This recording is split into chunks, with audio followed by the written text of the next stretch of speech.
What if I told you HBO might actually nail Voldemort? Not by casting the Dark Lord, but by getting Tom Riddle right. And wait until you hear who could play the Hogwarts Prefect version, because that's where it gets scary good.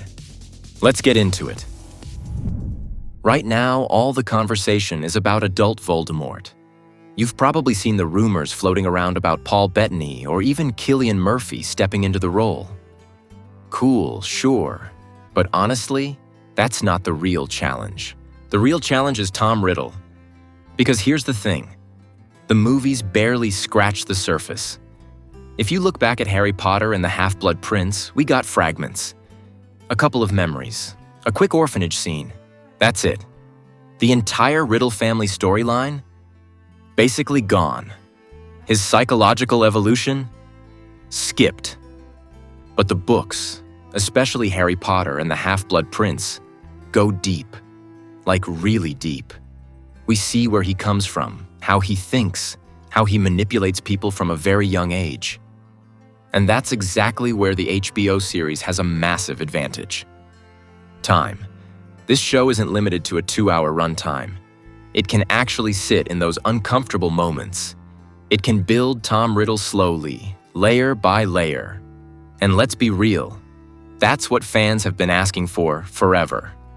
So the big question is, do they go with unknown actors like the original films did? Or do they pick rising stars who already have that edge? The Child, Wool's Orphanage.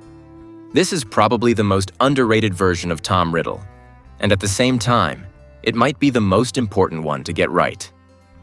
We're talking about an 11-year-old kid, no wand training yet, no Hogwarts reputation, no followers, just a child in an orphanage.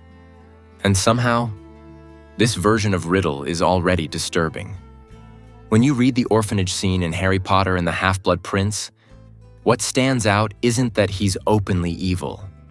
It's that he's controlled. He doesn't act like a typical child. He doesn't fidget, he doesn't seek approval, he doesn't try to fit in. He already sees himself as separate. There's this quiet confidence, almost like he understands something about the world that other kids don't. And when Dumbledore meets him, there's no dramatic explosion, no obvious red flag. It's much more subtle than that. It's in the way he speaks, the way he observes, the way he reacts or doesn't react. That's incredibly hard to cast. Because the biggest mistake HBO could make here is going too obvious. If the kid plays it like a horror movie, creepy smiles, exaggerated coldness, it just won't work. Tom Riddle isn't supposed to feel like a possessed child. He's supposed to feel like a normal child who isn't normal at all. You need someone who can be still. That's actually one of the most important qualities. Stillness. A kid who doesn't constantly move, who can hold eye contact just a bit too long, who listens more than he speaks. That kind of presence is rare, especially at that age. That's why someone like Dexter Saul Ansel is such an interesting option. He already has that composed, almost unsettling calm. In The Hunger Games, The Ballad of Songbirds and Snakes, he showed he can play a younger version of a character who becomes dangerous later on. And that experience matters. He knows how to suggest something darker without overplaying it. But then you have a completely different approach with Jacoby Jupe. He leans more into the perfect child image. Polite, well-spoken, almost too well put together for his environment. And that's actually very close to the book version of Riddle. Because part of what makes him unsettling is that contrast. He doesn't look like a problem. He sounds refined, even though he grew up in an orphanage. That detail is so important. In the books, Riddle speaks with a level of clarity and precision that sets him apart immediately. It's like he's already reinventing himself, already distancing himself from where he comes from. Then there's Gus Turner, who brings a bit more edge. His presence is sharper, more intense. You can already feel that internal tension, like there's something building under the surface. If HBO wants to lean slightly more into the idea that something is off from the very beginning, he fits that direction really well. But again, we have to come back to the most likely scenario. HBO might go with a completely unknown actor. And honestly, that might be the best possible outcome. Because this role doesn't need recognition. It needs authenticity. It needs that uncomfortable feeling of watching a kid who seems normal at first, until you realize he isn't reacting the way a normal child would. And this is also where the HBO format really changes the game. The movies gave us one short scene in the orphanage. The series can turn that into a full episode, or even multiple episodes. It can show how the other children react to him. It can show the small incidents, the unexplained events, the way he experiments with control before he even understands magic properly. It can build that relationship with Dumbledore slowly, making that first meeting feel tense, layered, and meaningful. Because that meeting isn't just an introduction. It's a warning. It's the moment where you realize this isn't just a talented kid. This is someone who already sees people as tools. And if HBO gets this part right, if they make you feel that quiet discomfort from the very beginning, then everything that comes later will hit so much harder. Because you won't just see Voldemort as a villain. You'll remember the child he used to be, and the exact moment things started to go wrong. All right, let's keep that same level of depth and really dig into the next two phases, because this is where Tom Riddle becomes dangerous in a completely different way. The Prefect, Hogwarts years. This is the version of Tom Riddle that most people think they understand, but it's also the one the movies kind of rushed through. We're now at Hogwarts. He's around 16 to 18 years old, and on the surface, he's perfect. Top of his class, polite, respected, trusted by teachers, admired by students. If you walked into Hogwarts at that time, Tom Riddle would probably be the student everyone points to as the ideal. The one professors use as an example. The one other students either want to be or want to be close to. And that's exactly what makes this version so dangerous. Because unlike the child at the orphanage who already felt off, this Riddle has learned how to hide it. He understands people now. He knows how to present himself. He knows what to say, when to say it, how to look at you, how to make you feel like you can trust him. This is manipulation at a high level. And this is why the casting here is probably the most critical in the entire series. You don't just need a good actor. You need someone who is convincingly charismatic. Someone you would believe could fool an entire school, including experienced professors like Slughorn, and even, to some extent, Albus Dumbledore. Because in the books, Riddle isn't just liked. He's exceptional. He's magnetic. People are drawn to him. And at the same time, there's that subtle undercurrent, that feeling that something isn't quite right. But you can't prove it. That balance is insanely hard to pull off. Take someone like Woody Norman. What makes him such a strong choice is that he doesn't need to exaggerate anything. He can play calm, thoughtful, almost gentle. But there's always something going on behind the eyes. You're never fully comfortable, even when he's being nice. That ambiguity is exactly what Tom Riddle needs at this stage. Then you've got Owen Cooper, who brings a slightly different energy. More aristocratic, more self-assured.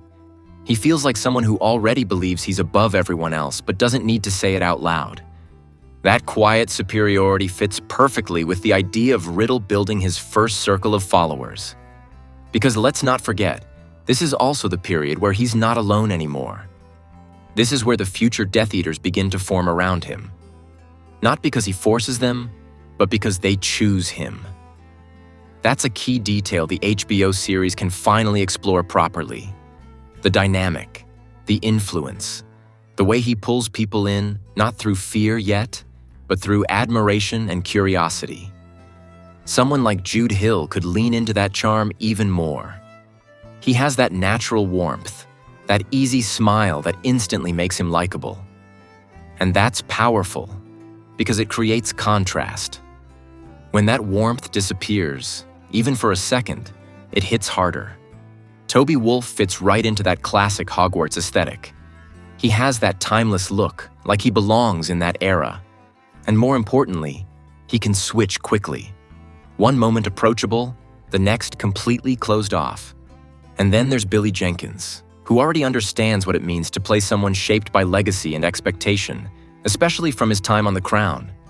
That sense of entitlement, of believing you're destined for something greater, that's core to Riddle's mindset. But beyond individual actors, What really matters here is what the HBO series can do with this phase. Because this is where the story becomes almost like a psychological thriller. The opening of the Chamber of Secrets, for example, isn't just an event. It's a test. It's Riddle pushing boundaries, seeing what he can get away with. And then framing Rubeus Hagrid? That's not just convenient. That's calculated. That's him proving to himself that he can manipulate the system and come out clean. The movies touched on this, but very quickly. The series can slow it down.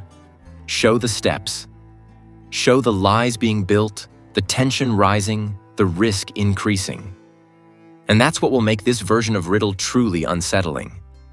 Not because he looks evil, but because you understand exactly how he gets away with it. The transformation, the missing years. Now we get into the version of Tom Riddle that almost feels like a ghost in the original story. The in-between. He's no longer the brilliant student. He's not yet the fully formed Voldemort. But this is arguably the most fascinating phase, because this is where the transformation actually happens. And the movies? They basically skipped it. In Harry Potter and the Half-Blood Prince, we jump from handsome, composed young man to snake-like dark wizard with very little in between. But in the books, especially when you look closely at the memories, there are hints of something much more gradual and much more disturbing. This is where Horcruxes come into play in a meaningful way. Not just as objects, but as consequences. Every time Riddle creates one, he's not just splitting his soul in a metaphorical sense. He's changing. His appearance starts to shift. His features become less human, more rigid, almost waxy. There's something unnatural about him, something that people notice but can't fully explain. And this is where HBO has a huge opportunity. Because instead of skipping this phase, they can live in it. They can show the visits, like the one to Hepzibah Smith. They can show how he interacts with people outside Hogwarts, how he presents himself now that he's no longer under the structure of the school. And more importantly, how that charm starts to feel. Thinner, less genuine, like it's becoming harder to maintain. Casting here becomes a different kind of challenge. You need someone who can still be believable as the same person we saw at Hogwarts, but with something clearly deteriorating. Louis Partridge is an interesting choice because he naturally embodies that handsome and charming version described in the books. You can see how he could walk into a room and immediately gain trust, which makes the manipulation more believable. But if you want to emphasize the shift, someone like Sebastian Croft brings a sharper, slightly colder edge. He already feels more distant, more controlled, like the emotional connection to others is fading. Then you have Tom Glencarney, who might be one of the most compelling options for this phase. In House of the Dragon, he shows that instability, that unpredictability, the sense that the character is holding something together, but it could crack at any moment. That's perfect for a Riddle who is pushing himself further and further into something irreversible.